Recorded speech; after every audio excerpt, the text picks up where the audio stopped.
ನಮಸ್ತೆ, ಕ್ಯೂರಿಯಸ್ ಕನ್ನಡ ಚಾನಲ್ಗೆ ಸ್ವಾಗತ. ಮೊದಲು ನಮ್ಮ ಚಾನಲ್ನ ಸಬ್ಸ್ಕ್ರೈಬ್ ಮಾಡ್ಕೊಳ್ಳಿ. ಇವತ್ತಿನ ಭಾರ್ಗವಿ LLB ಪೂರ್ತಿ ಸಂಚಿಕೆಯಲ್ಲಿ ಏನಾಗುತ್ತೆ ಅಂತ ನೋಡೋಣ. ಸಂಚಿಕೆ ಪ್ರಾರಂಭದಲ್ಲಿ ಭಾರ್ಗವಿ ಮತ್ತು ಅರ್ಜುನ್ ಮನೆಯಿಂದ ಹೊರಗೆ ಬಂದಿರ್ತಾರೆ. ಇನ್ನು ಅವರು ಒಂದು ಜಾಗದಲ್ಲಿ ಕೂತ್ಕೊಂಡಿರ್ತಾರೆ. ಭಾರ್ಗವಿ ಹೇಳ್ತಾ ಇರ್ತಾಳೆ, ಅರ್ಜುನ್ ಯಾಕೆ ಈ ರೀತಿ ಆಯಿತು ಅರ್ಜುನ್, ಈ ರೀತಿ ಆಗೋದಂತ ನಾನು ಅಂದ್ಕೊಂಡೇ ಇರಲಿಲ್ಲ. ಅಪ್ಪ ಅಮ್ಮ ನಮ್ಮನ್ನೇ ಹೊರಗೆ ಹಾಕಿಬಿಟ್ರು, ನಾನು ಏನು ಮಾಡಲಿ. ಅಲ್ಲ ಅರ್ಜುನ್, ಈ ಪರಿಸ್ಥಿತಿ ಬರಬಾರ್ದು ಅಂತ ತಾನೇ ನಾವು ಇಷ್ಟೆಲ್ಲ ಕಷ್ಟಪಟ್ಟಿದ್ದು. ಆದರೆ ಇವತ್ತು ಇದೇ ಪರಿಸ್ಥಿತಿ ಬಂದಿದೆ.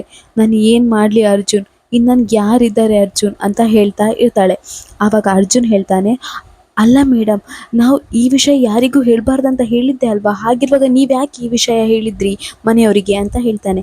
ಆಗ ಭಾರ್ಗವಿ ಹೇಳ್ತಾಳೆ, ನಾನು ಹೇಳಿಲ್ಲ ಅರ್ಜುನ್, ನಾನು ಈ ವಿಷಯನ 2 ದಿನದಿಂದ ಮುಚ್ಚಿಟ್ಟಿದ್ದೆ. ಪ್ರತಿಯೊಂದು ಕ್ಷಣನೂ ತುಂಬ ಕಷ್ಟಪಟ್ಟಿದ್ದೆ. ಆದರೆ ನನ್ನ ಅಕ್ಕ ಬಂದು ಎಲ್ಲ ವಿಷಯ ಹೇಳಿಬಿಟ್ಲು ಅರ್ಜುನ್ ಅಂತ ಹೇಳ್ತಾನೆ. ಆಗ ಅರ್ಜುನಿಗೆ ಶಾಕ್ ಆಗುತ್ತೆ. ಏನು, ನಿಮ್ಗೆ ಅಕ್ಕ ಬೇರೆ ಇದ್ದಾಳಾ? ಅಲ್ಲ, ಅವ್ರಿಗೆ ಯಾರು ಹೇಳಿದ್ದು? ಅಂಥದ್ರಲ್ಲಿ ನಿಮ್ಮ ಅಕ್ಕ ಯಾರು? ಅದನ್ನು ಮೊದಲು ನನಗೆ ಹೇಳಿ, ಅವರನ್ನು ನಾನು ಸುಮ್ಮನೆ ಬಿಡಲ್ಲ ಅಂತ ಹೇಳ್ತಾನೆ. ನಿಮ್ಮ ಅಕ್ಕನಿಂದ ಈ ಪರಿಸ್ಥಿತಿಯಲ್ಲಿ ನಾವಿದ್ದೇವೆ, ಯಾರು ನಿಮ್ಮ ಅಕ್ಕ ಹೇಳಿ ಅಂತ ಹೇಳ್ತಾನೆ. ಆವಾಗ ಭಾರ್ಗವಿ ಮನಸ್ಸಲ್ಲಿ ಅಂದ್ಕೊಳ್ತಾಳೆ, ಇಲ್ಲ, ಬೃಂದಕ್ಕನ ಬಗ್ಗೆ ನಾನು ಹೇಳಬಾರ್ದು. ಬೃಂದಕ್ಕ JP ಪಾಟೀಲ್ನ ಸೊಸೆ ಅಂತ ಹೇಳಿದರೆ ಇಲ್ಲ, ನಾನಿದನ್ನು ಹೇಳಬಾರ್ದು. ಈ ಒಳ್ಳೆ ಸಮಯದಲ್ಲಿ ಅವಳ ವಿಚಾರ ಯಾಕೆ ಕೆಡಕಬೇಕು, ಬೇಡಪ್ಪ, ಅವಳ ವಿಚಾರನೇ ಬೇಡ ಅಂತ ಮನಸ್ಸಲ್ಲಿ ಅಂದ್ಕೊಳ್ತಾಳೆ. ಇನ್ನು ಅರ್ಜುನ್ ಹೇಳ್ತಾನೆ, ಹೇಳಿ ಮೇಡಮ್, ಯಾರು ಮೇಡಮ್ ನಿಮ್ಮ ಅಕ್ಕ ಅಂತ ಹೇಳ್ತಾನೆ. ಆಗ ಭಾರ್ಗವಿ ಹೇಳ್ತಾಳೆ, ಬಿಡು ಅರ್ಜುನ್, ಇವಾಗ ಅವಳ ವಿಷಯ ಬೇಡ. ಅವಳ ಹೆಸರು ಹೇಳಿದ್ರೆ ನನಗೆ ಸಿಟ್ಟು ಬರುತ್ತೆ. ಅವಳು ಕಂಡ್ರೇ ನಂಗೆ ಆಗಲ್ಲ. ಅವಳ ವಿಚಾರನೇ ಬೇಡ ಅರ್ಜುನ್, ಇವಾಗ ಹೇಳು, ನಾವೀಗ ಏನು ಮಾಡೋದು ಅರ್ಜುನ್, ಹೇಳು ಅಂತ ಹೇಳ್ತಾ ಇರ್ತಾಳೆ. ಆಗ ಅರ್ಜುನ್ ಹೇಳ್ತಾನೆ, ಏನು ಮಾಡೋದು ಮೇಡಮ್, ನಿಮ್ಮ ಅಕ್ಕ ಮಾಡಿದ ಪರಿಸ್ಥಿತಿಯಿಂದ ಇಲ್ಲಿದ್ದೇವೆ, ನಂಗೆ ಏನು ಮಾಡೋದು ಅಂತಲೇ ಗೊತ್ತಾಗ್ತಿಲ್ಲ ಅಂತ ಹೇಳ್ತಾನೆ. ಇನ್ನು ಭಾರ್ಗವಿಗೆ ಸಿಟ್ಟು ಬರುತ್ತೆ. ಆಯಿತು ಅರ್ಜುನ್, ನಾನು ಹೋಗ್ತೇನೆ ಅಂತ ಹೇಳ್ತಾಳೆ. ಆಗ ಅರ್ಜುನ್ ಹೇಳ್ತಾನೆ, ಮೇಡಮ್, ನಾನು ನಿಮ್ಗೆ ಹೇಳಿದಲ್ಲ ಮೇಡಮ್, ಏನೋ ಸಿಟ್ಟಿನಲ್ಲಿ ಹೇಳಿದೆ ಮೇಡಮ್ ಅಂತ ಹೇಳ್ತಾನೆ. ಇನ್ನು ಭಾರ್ಗವಿ ಹೇಳ್ತಾಳೆ, ಅರ್ಜುನ್, ನಮ್ಮ ಮನೆ ಬಿಟ್ಟು ಬಂದಿದ್ದೇನೆ ಅರ್ಜುನ್ ಅಂತ ಹೇಳ್ತಾರೆ. ಇನ್ನು ಹಗ್ ಮಾಡ್ಕೊಳ್ತಾಳೆ ಅರ್ಜುನನ್ನು. ಇನ್ನು ಈ ಕಡೆ ಬೃಂದಾ ಮನೇಲಿರ್ತಾಳೆ. ಇನ್ನು ಅವಳ ಸಣ್ಣ ಮಾವ ಜಯಂತ್ ಮಾವ ಕೂತ್ಕೊಂಡು ಪೇಪರ್ ಓದ್ತಾ ಇರ್ತಾರೆ. ಅವ್ರು ತುಂಬ ಪೀಸ್ಫುಲ್ಲಾಗಿ ಪೇಪರ್ ಓದ್ತಾ ಇರ್ತಾರೆ.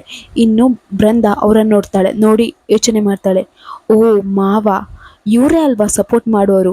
ಅಕಸ್ಮಾತಾಗಿ ಅರ್ಜುನ್ ಮತ್ತು ಭಾರ್ಗವಿ ಈ ಮನೆಗೆ ಬಂದರೆ ಭಾರ್ಗವಿ ನಮ್ಮನೆ ಸೊಸೆ ಅಂತ ಹೇಳಿ ಇವರು ಮತ್ತು ಅಜ್ಜಿ ಸಪೋರ್ಟ್ ಮಾಡ್ತಾರೆ. ಇಲ್ಲ, ಅದಾಗೋಕೆ ನಾನು ಬಿಡಲ್ಲ. ಏನಾದರೂ ಮಾಡಬೇಕಲ್ಲ. ಇವರೇನಾದರೂ ಮನಸ್ಸು ಮಾಡಿದರೆ ಭಾರ್ಗವಿ ಅರ್ಜುನ್ ದೂರ ಆಗದ ಹಾಗೆ ಇವ್ರು ಮಾಡಿಬಿಡ್ತಾರೆ. ಇಲ್ಲ, ಇವ್ರಿಗೇನಾದರೂ ಮಾಡಬೇಕಲ್ಲ ನಾನು ಅಂತ ಹೇಳ್ಕೊಂಡು ಯೋಚನೆ ಮಾಡ್ತಾ ಇರ್ತಾಳೆ. ಅಷ್ಟರಲ್ಲಿ ರಿತು ಬರ್ತಾಳೆ. ಬೃಂದ ರಿತುನ ಕರೀತಾಳೆ, ರಿತು ಇಲ್ಲಿ ಬಾ ಅಂತ ಕರೀತಾಳೆ. ಇನ್ನು ರಿತು ಹೇಳ್ತಾಳೆ, ಏನತ್ತಿಗೆ ಏನಾಯಿತು ಅಂತ ಹೇಳ್ತಾಳೆ. ಇನ್ನು ಬೃಂದ ಹೇಳ್ತಾಳೆ, ನೋಡ್ರಿತು, ನಿಮ್ಮಪ್ಪ ತುಂಬ ಶಾಂತ ರೀತಿಯಲ್ಲಿ ಕೂತ್ಕೊಂಡು ಪೇಪರ್ ಓದ್ತಿದ್ದಾರೆ. ಇವಾಗ ನಿನ್ನ ಮದುವೆ ವಿಚಾರ ಹೇಳು, ಒಪ್ಕೊಂಡ್ರೆ ಒಪ್ಕೊಳ್ತಾರೆ, ಹೋಗು ಹೇಳು ಅಂತ ಹೇಳ್ತಾಳೆ. ಆಗ ರಿತು ಹೇಳ್ತಾಳೆ, ಅದಕ್ಕೆ ನಿಜವಾಗ್ಲೂ ಒಪ್ಕೊಳ್ತಾರೆ ಇವಾಗ ಅಂತ ಹೇಳ್ತಾಳೆ. ಆಗ ಬೃಂದ ಹೇಳ್ತಾಳೆ, ಹೌದು ರಿತು, ಹೋಗು ಹೇಳು ಅಂತ ಹೇಳ್ತಾಳೆ. ಇನ್ನು ರಿತು ಹೇಳಲಿಕ್ಕಂತ ಹೋಗ್ತಾಳೆ. ಇನ್ನು ಬೃಂದ ಮನಸ್ಸಲ್ಲೇ ಅಂದ್ಕೊಳ್ತಾಳೆ, ಹೇಳು ರಿತು ಹೇಳು, ಇವತ್ತು ನಿನ್ನ ಜಯಂತ್ ಮಾವನ್ನ ಒಂದು ಗತಿ ಕಾಣಿಸ್ತೇನೆ. ಅವ್ರಿಗಿವತ್ತು ನಾನು ಸುಮ್ಮನೆ ಬಿಡಲ್ಲ. ಇನ್ನು ಅವರ ಪೀಸ್ಫುಲ್ನೆಸ್ ಎಲ್ಲ ಹೋಗಬೇಕು, ಆ ರೀತಿ ಮಾಡ್ತೇನೆ ಇವತ್ತು, ನೋಡ್ತಾ ಇರು, ಅವ್ರಿಗೆ ಯಾವ ರೀತಿ ಅವಮಾನ ಮಾಡ್ತೇನಂತ ನೋಡ್ತಾ ಇರು ಅಂತ ಹೇಳ್ತಾ ಇರ್ತಾಳೆ. ಇನ್ನು ರೀತು ಅವಳಪ್ಪನ ಹತ್ರ ಹೋಗ್ತಾರೆ. ಡ್ಯಾಡ್, ಪೇಪರ್ ಓದ್ತಿದ್ದೀರಾ ನೀವು ಅಂತ ಕೇಳ್ತಾಳೆ.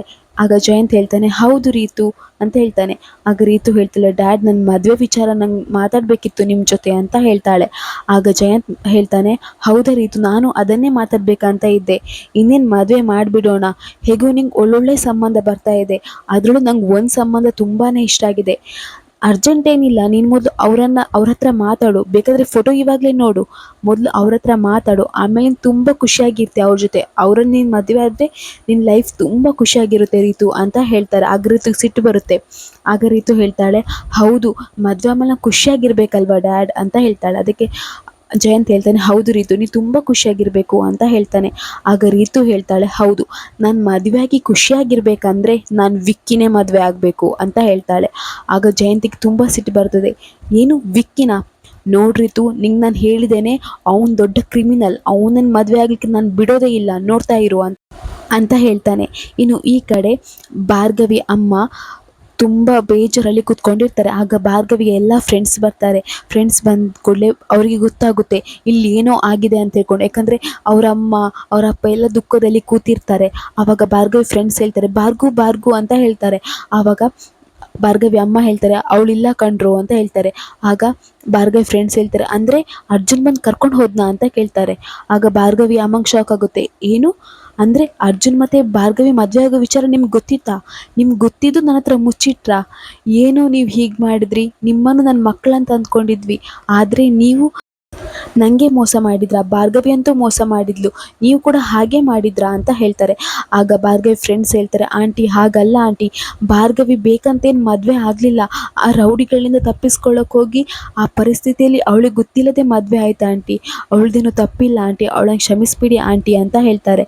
ಆಗ ಭಾರ್ಗವಿ ಅಮ್ಮ ಹೇಳ್ತಾರೆ ಏನು ತಪ್ಪಿಲ್ಲ, ಅಡಿಕೆಗೆ ಹೋದ್ರೂ ಮಾನನೇ ಆನೆ ಕದ್ರೂ ಮಾನನೇ ಅಲ್ವಾ, ಅವ್ರು ಈ ರೀತಿ ಮಾಡಿ ಸರಿಯಲ್ಲ, ಅವ್ರು ಮಾಡಿದ ತಪ್ಪೆ ಅಲ್ಲ. ಅವಳಿಗೆ ನಾವು ಏನು ಕಮ್ಮಿ ಮಾಡಿದ್ವಿ, ನಾವು ಪ್ರೀತಿ ಕೊಡಲಿಲ್ವಾ? ನಮ್ಮ ಹತ್ರನೇ ಒಂದು ಮಾತು ಹೇಳಿದರೆ ನಾವೇ ಮುಂದೆ ನಿಂತು ಮದುವೆ ಮಾಡಿಸ್ತಿದ್ವಲ್ಲ. ಅವಳಪ್ಪ ಅವಳನ್ನು ಮದುಮಗಳಾಗಿ ನೋಡಬೇಕಂತ ಹೇಳಿ ಎಷ್ಟು ಆಸೆಯಲ್ಲಿ ಇಟ್ಕೊಂಡಿದ್ರು. ಅವಳಿಗೆ ತುಂಬ ಚೆನ್ನಾಗಿ ಮದುವೆ ಮಾಡಬೇಕಂತೇಳಿ ತುಂಬ ಆಸೆ ಪಡ್ತಿದ್ರು. ಆದರೆ ಅವ್ರು ಇವಾಗ ಎಷ್ಟು ನೊಂದ್ಕೊಳ್ತಿದ್ದಾರೆ ಗೊತ್ತಾ? ನನಗೆ ಮದುವೆ ಮಾಡೋ ಯೋಗ್ಯತೆ ಇಲ್ಲ, ಅವಳಿಗೆ ನಾನು ಏನೂ ಪ್ರಯೋಜನಕ್ಕಿಲ್ಲ ಅಂತ ಅಂದ್ಕೊಂಡು ಅವಳು ಓಡಿ ಹೋಗಿ ಮದುವೆ ಆದ್ಲು ಅಂತ ಹೇಳ್ತಿದ್ದಾರೆ ಗೊತ್ತಾ? ಅವ್ರಿಗೆ ಎಷ್ಟು ಬೇಜಾರಾಗಿದೆ. ದೊಡ್ಡ ಮಗಳು ಹಾಗೆ ಮಾಡಿದ್ಲು, ಇವಾಗ ಭಾರ್ಗವಿಯು ಹೀಗೆ ಮಾಡಿದ್ಲು. ನಾವಿನ್ ತಲೆ ಎತ್ಕೊಂಡು ಹೇಗೆ ಸುತ್ತಾಡೋದು, ಹೊರಗಡೆ ಹೇಗೆ ಹೋಗೋದು, ಎಲ್ಲಿಗಂತ ಹೋಗೋದು? ನಮ್ಮ ತಲೆ ತಗ್ಗಿಸೋ ಕೆಲಸ ಮಾಡಿಬಿಟ್ಲು ನಿಮ್ಮ ಫ್ರೆಂಡ್ ಭಾರ್ಗವಿ. ನೋಡಿ, ಇನ್ನು ಅವಳ ಬಗ್ಗೆ ನನ್ನ ಹತ್ರ ಏನೂ ಮಾತಾಡಬಾರ್ದು ನೀವು. ಮೊದಲು ಇಲ್ಲಿಂದ ಹೋಗಿ. ನೀವಿಲ್ಲಿದ್ದರೆ ನಂಗೆ ಇನ್ನೂ ಬೇಜಾರಾಗುತ್ತೆ, ಅವಳ ಬಗ್ಗೆ ಮಾತಾಡಿದ್ರೆ ಇನ್ನೂ ಬೇಜಾರಾಗುತ್ತೆ. ಮೊದಲು ಇಲ್ಲಿಂದ ಹೋಗಿ ಅಂತ ಅವರನ್ನು ಕರೆಸಿಕೊಡ್ತಾಳೆ. ಇನ್ನು ಭಾರ್ಗವಿ ತಂದೆ ಹತ್ರ ಹೇಳ್ತಾ ಇರ್ತಾಳೆ ಭಾರ್ಗವಿ ಅಮ್ಮ, ರೀ ಇವಾಗ ನೀವು ಸ್ವಲ್ಪ ಸಮಾಧಾನ ಮಾಡ್ಕೊಳ್ಳಿ, ಇನ್ನೇನು ಮಾಡೋದು? ಭಾರ್ಗವಿ ಅಂತೂ ಹೋಗ್ಬಿಟ್ಲು, ಈ ಕಡೆ ಸಂಧ್ಯಾನೂ ಹೋದ್ಲು, ಇನ್ನು ಭಾರ್ಗವಿ ಹೋದ್ಲು, ಇನ್ನು ನಮ್ಗೆ ಯಾರು ದಿಕ್ಕು? ನಮ್ಗೆ ಯಾರೂ ದಿಕ್ಕಿಲ್ಲ, ನಾವು ಏನು ಮಾಡೋದು? ಭಾರ್ಗವಿ ಈ ಥರ ಮಾಡ್ತಾಳಂತ ನಾವು ಅಂದ್ಕೊಂಡೇ ಇರಲಿಲ್ಲ ಅಲ್ವಾ, ನಾವು ಏನು ಮಾಡೋದು ಹೇಳಿ ಅಂತ ಹೇಳ್ತಾ ಇರ್ತಾಳೆ. ಇನ್ನು ಈ ಕಡೆ ಭಾರ್ಗವಿ ಹೇಳ್ತಾಳೆ ಅರ್ಜುನ್ ಹತ್ರ, ಅರ್ಜುನ್ ನನಗೂ ನಿನ್ನ ಹತ್ರ ಹೇಳಬೇಕು, ಈಗ ನಾನು ಮನೆ ಬಿಟ್ಟು ಬಂದಿದ್ದೇನೆ, ಆದರೆ ಅದೇನು ಹೆಚ್ಚು ದಿನ ಅಲ್ಲ, ಅವ್ರು ಸಮಾಧಾನ ಮಾಡ್ಕೊಳ್ತಾರೆ ನಂಗೆ ಗೊತ್ತಿದೆ. ಆದರೆ ನಾನು ದುಡಿದ ಹಣ ಎಲ್ಲ ನಮ್ಮ ಮನೆಗೆ ನಾನು ಕೊಡ್ತೇನೆ, ಯಾಕಂದರೆ ಅವರಿಗೂ ಒಂದು ಆಧಾರ ಆಗಬೇಕಲ್ಲ ಅರ್ಜುನ್, ಇದಕ್ಕೆ ನೀನು ಒಪ್ಪಿದರೆ ಮಾತ್ರ ಅಂತ ಹೇಳ್ತಾನೆ. ಆವಾಗ ಅರ್ಜುನ್ ಹೇಳ್ತಾನೆ ಆಯಿತು ಮೇಡಮ್, ಅದಕ್ಕೇನು, ನಿಮ್ಮ ಅಪ್ಪ ಅಮ್ಮನಿಗೆ ಹಣ ಕೊಡಲಿಕ್ಕೆ ನೀವು ನನ್ನ ಹತ್ರ ಕೇಳಬೇಕಾ? ನೀವು ನಿಮ್ಮ ಇಷ್ಟದ ಪ್ರಕಾರನೇ ಮಾಡಿ ಮೇಡಮ್ ಅಂತ ಹೇಳ್ತಾನೆ. ಇನ್ನು ಭಾರ್ಗವಿ ಹೇಳ್ತಾಳೆ, ಅಲ್ಲ ಅರ್ಜುನ್, ಇವಾಗ ಹೇಗೂ ನಿಮ್ಮನೆಗೆ ಹೋಗಬೇಕಲ್ವ ನಾವು, ನೀವು ಅಪ್ಪ ಅಮ್ಮನಿಗೆ ವಿಷಯ ತಿಳಿಸಿದ್ಯಾ ಅಂತ ಹೇಳ್ತಾನೆ. ಆವಾಗ ಅರ್ಜುನ್ಗೆ ತುಂಬಾ ಶಾಕ್ ಆಗುತ್ತೆ. ಅವ್ನ ಮನಸ್ಸಲ್ಲಿ ಅಂದ್ಕೊಳ್ತಾನೆ, ನಾನು ಹೇಗೆ ಕರ್ಕೊಂಡು ಹೋಗಲಿ, ಜೆ ಪಿ ಪಾಟೀಲ್ನ ಮಗ ನಾನಂತ ನಾನು ಹೇಗೆ ಹೇಳಲಿ, ಏನು ಮಾಡಲಿ ಅಂತಲೇ ಅವಳಿಗೆ ಅರ್ಥನೇ ಆಗ್ತಿರಲ್ಲ. ಇನ್ನು ಭಾರ್ಗವಿ ತುಂಬ ಟೆನ್ಷನಲ್ಲಿ ನೋಡ್ತಾ ಇರ್ತಾಳೆ, ಯಾಕೆ ಇವನು ಈ ರೀತಿ ಮಾಡ್ತಿದ್ದಾನಂತ ಹೇಳಿ. ಆಗ ಅರ್ಜುನ್ ಹೇಳ್ತಾನೆ, ಒಂದು ನಿಮಿಷ ಮೇಡಮ್, ನಾನೊಂದು ಫೋನ್ ಮಾಡಿ ಬರ್ತೇನೆ, ನಮ್ಮ ಮನೇಲಿ ನನ್ನ ಅಜ್ಜಿ ಮತ್ತು ಅತ್ತಿಗೆ ವಿಚಾರ ಗೊತ್ತಿದೆ, ನಾನೊಂದು ಫೋನ್ ಮಾಡಿ ಬರ್ತೇನೆ ಅಂತ ಹೇಳಿ ಆ ಸೈಡ್ ಹೋಗ್ತಾನೆ. ಇನ್ನು ಈ ಕಡೆ ರೀತು ಮತ್ತು ಜಯಂತ್ ಜಗಳ ಮಾಡ್ತಾ ಇರ್ತಾರೆ. ಆವಾಗ ಜೆ ಪಿ ಪಾಟೀಲ್ ಬರ್ತಾನೆ. ಆವಾಗ ಬೃಂದಂಗೆ ತುಂಬಾ ಖುಷಿಯಾಗುತ್ತೆ. ವಾವ್, ಸೂಪರ್ ಎಂಟ್ರಿ, ಮಾವ ಬಂದ್ರಾ, ಇನ್ನಂತೂ ಕತೆ ಮುಗೀತು. ಇನ್ನು ಜಯಂತ್ ಮಾವ, ನೀವಂತೂ ಭಾರ್ಗವಿ ಮತ್ತು ಅರ್ಜುನ ಸುದ್ದಿಗೆ ಹೋಗಲೇಬಾರ್ದು, ಆ ರೀತಿ ನಿಮ್ಮ ತಲೆ ಬ್ರೈನ್ ವಾಶ್ ಮಾಡ್ತಾರೆ ನನ್ನ ಮಾವ, ನೋಡ್ತಾ ಇರಿ ಈಗ ನಿಮಗೆ ಹೇಗೆ ಬೆವರಿಳಿಸ್ತಾರೆ ಅಂತ ಹೇಳ್ತಾ ಇರ್ತಾಳೆ. ಇನ್ನು ರೀತು ಹೇಳ್ತಾಳೆ, ದೊಡ್ಡಪ್ಪ ನೋಡಿ ದೊಡ್ಡಪ್ಪ, ವಿಕ್ಕಿ ಜೊತೆ ಮದುವೆ ಮಾಡಿಸಲ್ಲ ಅಂತಿದ್ದಾರೆ, ವಿಕ್ಕಿ ದೊಡ್ಡ ಕ್ರಿಮಿನಲ್ ಅಂತ ಹೇಳ್ತಿದ್ದಾರೆ, ನೋಡಿ ದೊಡ್ಡಪ್ಪ ನೀವಾದರೂ ಬುದ್ಧಿ ಹೇಳಿ ದೊಡ್ಡಪ್ಪ, ನನಗೆ ಬೇರೆ ಸಂಬಂಧ ನೋಡಿದಾರಂತೆ, ನೀವಾದರೂ ಬುದ್ಧಿ ಹೇಳಿ ದೊಡ್ಡಪ್ಪ ಅಂತ ಹೇಳ್ತಾ ಇರ್ತಾಳೆ. ಆಗ ಜೆ ಪಿ ಪಾಟೀಲ್ ಹೇಳ್ತಾನೆ, ಏನು ಜಯಂತ್, ವಿಕ್ಕಿ ನಿರಪರಾಧಿ, ಅವನು ಅಪರಾಧಿ ಅಲ್ಲ, ಕ್ರಿಮಿನಲ್ ಅಲ್ಲ, ನಿಂಗೆ ಗೊತ್ತಿದೆ ಅಲ್ವಾ, ಕೇಸ್ ಕೂಡ ಅವ್ನು ಗೆದ್ದ, ನಿಂಗೆ ಗೊತ್ತಿದೆ ಅಲ್ವಾ, ಮತ್ತೆ ಯಾಕೆ ಈ ರೀತಿ ಹೇಳ್ತಿದ್ಯಾ ಅಂತ ಹೇಳ್ತಾನೆ. ಆವಾಗ ಜಯಂತ್ ಹೇಳ್ತಾನೆ, ಆ ನೀಚ ಕೊಲೆಗಡ್ಕನಿಗೆ ನಾನು ನನ್ನ ಮಗಳನ್ನ ಕೊಡಬೇಕಾ, ಸಾಧ್ಯನೇ ಇಲ್ಲ ಅಣ್ಣ, ಅವನಿಗಂತೂ ನಾನು ನನ್ನ ಮಗಳನ್ನ ಕೊಡಲ್ಲ ಅಂತ ಹೇಳ್ತಾನೆ.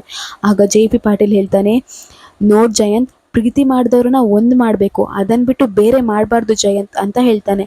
ಆಗ ಜಯಂತ್ ಹೇಳ್ತಾನೆ, ಏನು ನಿನ್ನ ಬಾಯಲ್ಲಿ ಈ ಮಾತಾ, ಕೇಳೋಕ್ಕೆ ನರಕ ಆಗುತ್ತೆ, ಇದು ನಿನ್ನ ಬಾಯಲ್ಲಿ ಬಂದಿರೋ ಮಾತಾ, ಸ್ವಂತ ಮಗನ್ನೇ ಅವನಿಗೆ ಗೊತ್ತಾಗದ ಹಾಗೆ ಕದ್ದು ಮದುವೆ ಮಾಡಿಸ್ಲಿಕ್ಕೆ ಹೋದವ್ ನೀನು, ಇನ್ನು ನೀನು ಪ್ರೀತಿ ಬಗ್ಗೆ ಮಾತಾಡ್ತಿದ್ಯಾ, ವಾವ್ ಅಣ್ಣ ವಾವ್, ಈ ರೀತಿ ಮಾತಾಡೋಕ್ಕೆ ನಿಂಗೆ ನಾಚಿಕೆ ಆಗಲ್ವಾ ಅಂತ ಕೇಳ್ತಾನೆ. ಆಗ ಜೆ ಪಿ ಪಾಟೀಲ್ ಹೇಳ್ತಾನೆ, ನೋಡು ಜಯ, ಮಾತು ಮಿತಿ ಮೀರ್ತಿದೆ ನೋಡು, ರೀತುನ ವಿಕ್ಕಿ ಜೊತೆನೇ ಕೊಟ್ಟು ಮದುವೆ ಮಾಡ್ತೇನೆ, ಅದನ್ನ ನೀನು ಏನೂ ಮಾಡೋಕ್ಕಾಗಲ್ಲ. ರೀತು ನಿಂಗೆ ಎಷ್ಟು ವರ್ಷ ಇವಾಗ ಅಂತ ಕೇಳ್ತಾನೆ. ಆಗ ರೀತು ಹೇಳ್ತಾಳೆ, ದೊಡ್ಡಪ್ಪ ನಂಗೀಗ 24 ಇಯರ್ಸ್ ಅಂತ ಹೇಳ್ತಾಳೆ. ಆಗ ಜೆ ಪಿ ಪಾಟೀಲ್ ಹೇಳ್ತಾನೆ, ಅಂದರೆ ಇವಾಗ ಅವಳು ಮೇಜರ್, ಅವಳಿಗೆ ಯಾರು ಬೇಕು ಅವ್ರನ್ನ ಮದುವೆ ಮಾಡ್ಬೋದು, ಅವಳಿಗೆ ಹಕ್ಕಿದೆ, ಅವಳಿಗೆ ಯಾರು ಇಷ್ಟನೋ ಅವಳನ್ನ ಮದುವೆ ಮಾಡ್ಕೊಳ್ಳೋ ಹಕ್ಕಿದೆ. ನೋಡ್ ಜಯಂತ್, ಇವರಿಬ್ಬರ ಮದುವೆ ಮಾಡಿಸ್ತೇನೆ. ವಂದನ ಈ ಮನೆಗೆ ಹೇಗೆ ಸೊಸೆನೋ ಹಾಗೆ ವಿಕ್ಕಿನ ಈ ಮನೆಗೆ ಅಳಿಯನಾಗಿ ಮಾಡ್ತೇನೆ, ನೋಡ್ತಾ ಇರು ಅಂತ ಹೇಳ್ತಾನೆ. ಇನ್ನು ಅಲ್ಲಿಂದ ಹೋಗ್ತಾನೆ. ಇನ್ನು ರೀತು ಅವರ ಅಪ್ಪನ್ನೇ ನೋಡಿಕೊಂಡು ಅಲ್ಲಿಂದ ಹೋಗ್ತಾಳೆ. ಇನ್ನು ಈ ಕಡೆ ಬೃಂದನಿಗೆ ತುಂಬ ಖುಷಿಯಾಗುತ್ತೆ. ಹಬ್ಬ, ಇವತ್ತು ಏನು ಒಳ್ಳೆ ಸಿನಿಮಾ ನೋಡ್ದಾಗಿತ್ತು, ಅಂತೂ ಇಂತೂ ನಾನು ಅಂದ್ಕೊಂಡ ಕೆಲಸ ಮುಗೀತು. ಇನ್ನು ಜಯಂತ್ ಮಾವ ಇದೇ ವಿಚಾರದ ನೆನಪು ಮಾಡ್ಕೊತಾ ಕೊರಗ್ತಾ ಇರ್ತಾರೆ. ಇನ್ನು ಅರ್ಜುನ್ ಭಾರ್ಗವಿ ಸುದ್ದಿಗಂತೂ ಬರಲ್ಲ. ನಂಗೆ ಬೇಕಾಗಿದ್ದು ಅದೇ ತಾನೇ ಅಂತ ಹೇಳ್ಕೊಂಡು ಖುಷಿ ಪಡ್ಕೊಳ್ತಾ ಇರ್ತಾಳೆ. ಇಲ್ಲಿಗೆ ಈ ಸಂಚಿಕೆ ಮುಗಿಯುತ್ತೆ. ನಮ್ಮ ಕ್ಯೂರಿಯಸ್ ಕನ್ನಡ ಚಾನಲ್ನ ಸಬ್ಸ್ಕ್ರೈಬ್ ಮಾಡ್ಕೊಳ್ಳಿ.